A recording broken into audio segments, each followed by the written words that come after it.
Bienvenue au Forum Lumière sur les solutions fondées sur la nature.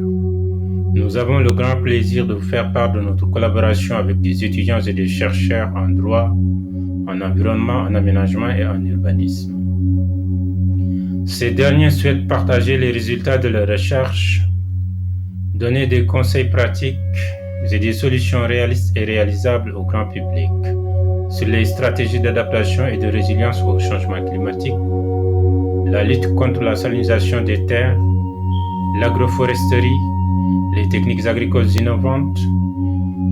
Il sera également question pour eux d'aborder les conséquences de l'accaparement des terres paysannes par les multinationales de l'agrobusiness. Les conséquences des lotissements abusifs opérés sur les terres agricoles de certaines communes rurales seront également analysées. C'est l'occasion pour nous de lancer un appel aux élus locaux, c'est-à-dire aux maires de ces communes rurales en pleine expansion en passe de devenir des villes secondaires. Nous savons bien sûr qu'ils maîtrisent le domaine de compétences, mais en tant que citoyens, nous donnons notre avis. Nous leur disons qu'une ville n'est pas une accumulation de personnes, sans espace de nature, sans système d'assainissement, encore moins d'unités de production capables de créer de nouvelles sources de revenus pour la population, particulièrement les paysans qui ont perdu leurs terres de culture.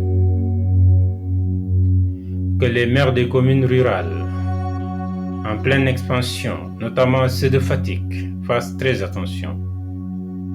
Sinon, dans 50 ans, nous allons vivre des situations difficiles qui seront les résultats directs de leur politique d'aménagement, notamment les lotissements abusifs. Une bonne partie de vos parcelles sont achetées par des spéculateurs fonciers qui n'éprouvent en aucun moment la nécessité de se loger ni de loger leur famille. Cette situation qui prive plusieurs familles de leurs moyens de subsistance, c'est-à-dire leurs terres, est tout simplement dramatique. Les conséquences d'une telle pratique sont énormes.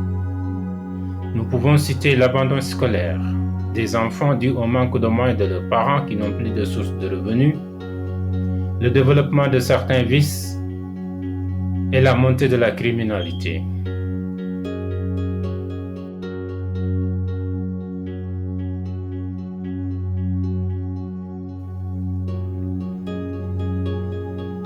Sénégal Environnement, Aménagement et Urbanisme ouvre également ses portes aux citoyens qui souhaitent faire part ou faire la promotion des bonnes pratiques en environnement, en aménagement et en urbanisme ou dénoncer des nuisances socio-environnementales dans leur lieu d'habitation. Pour conclure, nous disons: nous n'avons pas le droit de détruire notre patrimoine naturel. C'est un legs. Nous avons le devoir de le transmettre à la génération future dans le meilleur état possible et dans les meilleures conditions.